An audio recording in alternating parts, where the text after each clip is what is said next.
Hey, what's up YouTube? Thanks for tuning in. So today what I want to do is I want to show you guys the engine compartment on the 2017 Civic Si.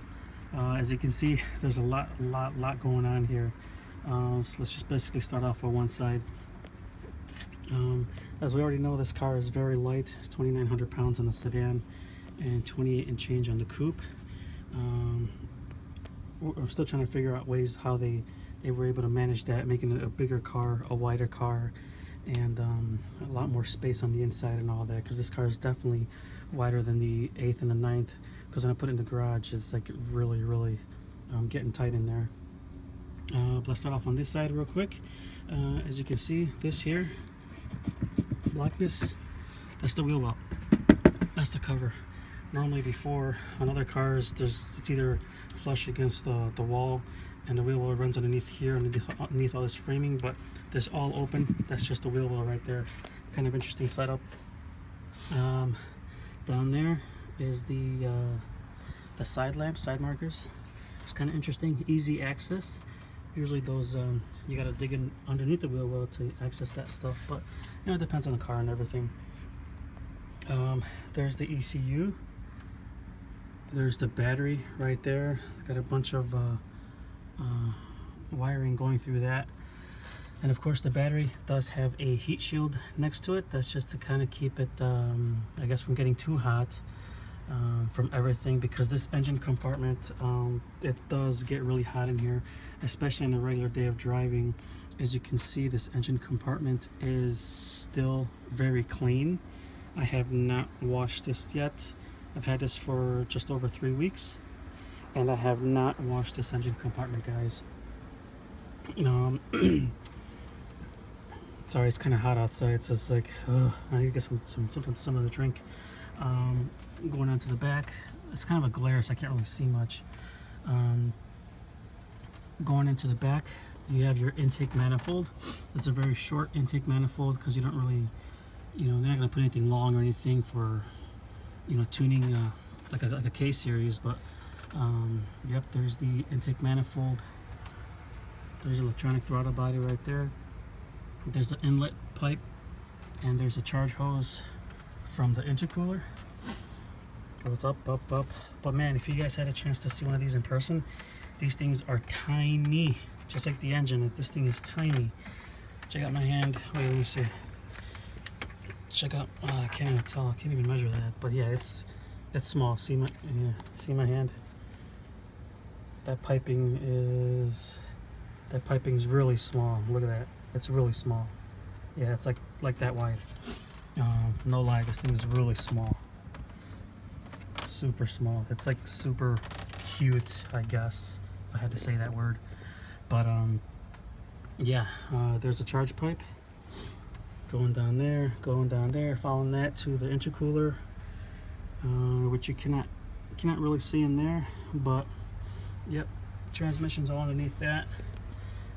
We got a bunch of activity going on in here. I don't even know what all this stuff is, going to the intake. I guess this must be like some sort of a check valve or something, I'm not sure. And this here is a sensor as well. I don't know, air or something. I have no idea. They got like all these sensors on there and that charge pipe. It's crazy. And we all know Mishimoto has a oil cooler. I'm sorry, not oil cooler, catch can, oil catch can that gets bolted up here. So I'm gonna definitely look into that in the next few weeks here. Alright, so we're on the top of the car. Let's wiggle that fuel line a little bit. Let's look down there.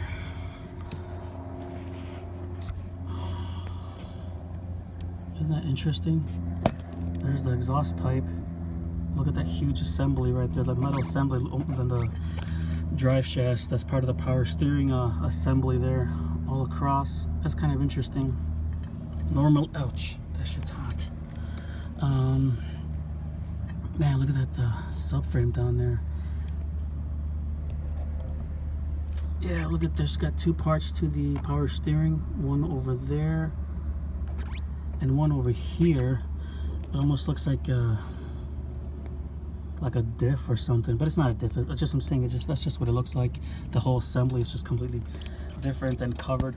So with this engine compartment, everything is covered underneath. As we all know, there's a metal panel underneath the car, and it, you know, I'll talk about that here in a moment. But coming around this side, same thing. Wheel wells right there. It's just like, wow, it's right there. It's crazy. But yeah, oil dipstick. Interesting little spots like on the block. Is it? It's almost sort of assembly. Yeah, it's interesting. All right, cool. Oil fill. Look at these hard lines. This is interesting. So yeah. So one thing I want to talk about is the intake. The intake on this thing, well, first of all, I've had this for over 3 weeks now, and typically there should be a little bit more dust, in my opinion, on this engine, but there isn't. Everything looks perfectly clean and everything. One of the things that tells me is there's not enough air circulating through here to keep things cool, and I'm not sure why Honda put a cover underneath the engine compartment. I mean, I know it's for fuel economy and, you know, keeping wind resistance to a minimum, but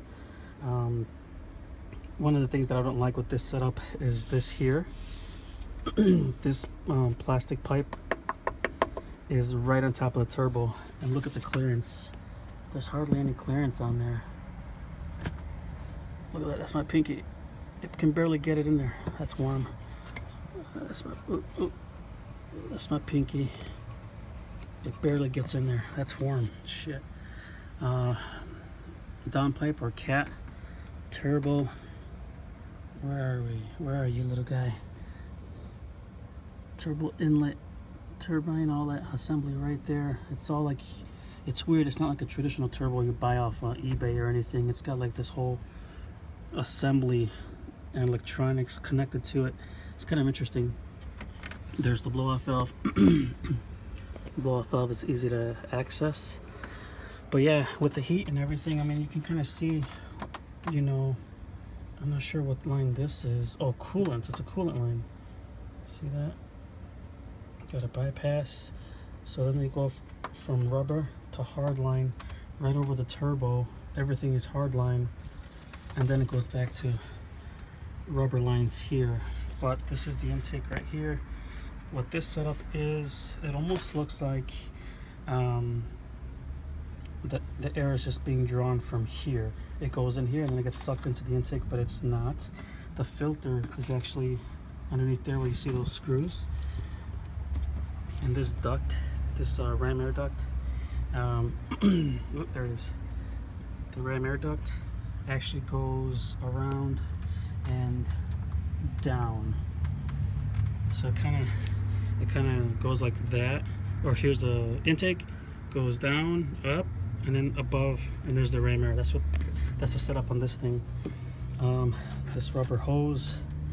Then of course this guy. Honestly, guys, this is probably, in my opinion, a really bad design in terms of turbocharged engine keeping those intake temperatures cool, because even in a regular daily driving, not doing any hard crazy boosts or anything, you turn off the car, pop the hood, this son of a bitch is really freaking hot. I mean, this thing is hot.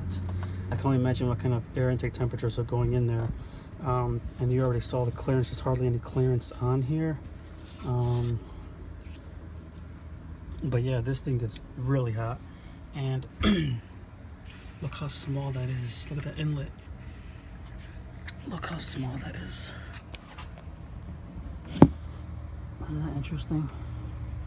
Interesting design. Look at that.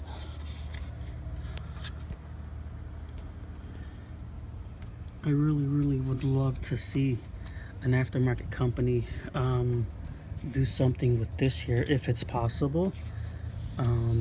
Maybe some high temp something, because you definitely cannot reroute this at all whatsoever. So yeah, this guy gets really hot. even if you were to put like an intake short ram or cold air, as hot as this gets, I can only imagine the metal pipe here above the cat, everything is going to get even more hot, way too hot. So in my opinion, a short ram intake is just a really bad idea for this car. And maybe even a metal tube. I'd probably go with like a PRL or HPS hose on here just to keep those temps down. But yeah, all this assembly gets really hot, and as you can see, all this here is fairly clean. There's no dust coming in here or anything like that. Granted, a couple times you know, I wipe stuff down like this or whatever, but it's not really getting dirty here at all. Over 3 weeks old, and everything still looks really good, really shiny, perfect. As you can see here, this little guy is like a guide for when it closes the air, or closes the hood. It goes right around there, which is kind of interesting, which is pretty cool, I guess. It's pretty cool. But yeah, man, very interesting design, guys. And so the intake, I'm sorry, here, let's go back to the intake. The air goes in here, it gets compressed. Where are you? It gets compressed and it got shot out on this side, so it kind of goes here and it comes out right here. And this charge pipe is a rubber hose. See that? Isn't that crazy? It's a rubber hose. Why couldn't they make this a hard line? So the compressed air goes through this rubber hose, and that rubber hose goes down to the intercooler. See that? The intercooler. This part here is plastic, but I think the one going up, there's got even another up pipe that's rubber. There's the intercooler. As we all know, it's a really tiny intercooler. There's an intercooler, radiator in the back, or condenser. I'm not sure which one, because it's so hard to see. There. And it gets sent up here in this dinky little pipe, this little tube. See that? That's small, into the inlet. But for some reason, it works. It works good. It does really good gas mileage. It has a lot of potential. The brake assembly, interesting. Otherwise, I mean, I love the setup, I love everything. It's a great car. The only thing I don't like is this madness going on right here, but there really isn't any other way to do it. There really isn't, unless Honda put the turbo on the other side. Yeah, unless they put on the other side. But I mean, for some reason they did it this way. Because even if you had someone made this come out a different way, I mean, you can't, you know, you can probably take this out, rearrange some of this wiring over here. This is just a bracket. Get like an extension for this or something. Get a tube like a 90 degrees, comes out this way, and I don't even know. Can't even do anything. Just can't even route it anywhere. In here, everything is impossible to get. Oops. I can imagine what a serpentine belt job would look like on this thing. See how close the alternator is? Yeah, I mean, it won't be too bad once you take the panels underneath. But yeah, everything's just really tight. There really is no other way to do it. You know, you can't push it out here unless you do something with this guy or get in. Where are we? Inlet tube down there, go underneath, bring it out somewhere this way, route it over here where there's a lot of room, but then you got an exhaust pipe down there, and then you gotta kind of bring it back, but then it's just way too much travel. It's not even worth it. I think maybe later on I'll look into some options for this. If it's easy to take off, I'll see if I can coat it with something, some thermal paint or something, or something, just or put a heat wrap underneath it, poke a couple holes for these screws. but I don't even know. I don't know, man, but that thing gets really hot. You guys should try it out. Test drive a car if you don't have one or haven't had a chance to drive one, or if you know, borrow buddies, drive it and put your hand on this piece of plastic and that thing gets super hot. Look at that. Grab phone, do not touch. Bare metal. Oh, talking about that guy. So yeah, this here I recommend probably even a colder intake or a K&N filter. As you guys know, the gains on the intakes over the Hyundai Reflash, according to Hyundai's video, is very minimal gains. Or check out a hose, a rubber hose, and get rid of this stuff here, and get like a K&N drop-in or something, see how that goes. See if it gives you the sound that you're looking for. But I think that's pretty much what I'm gonna do next, besides Flash Pro. But yeah, I don't know. Let me know what you guys think. It's an interesting design. I thought this was any catch cans, you know, would come through here, but it's like, you know, there's not enough space for anything.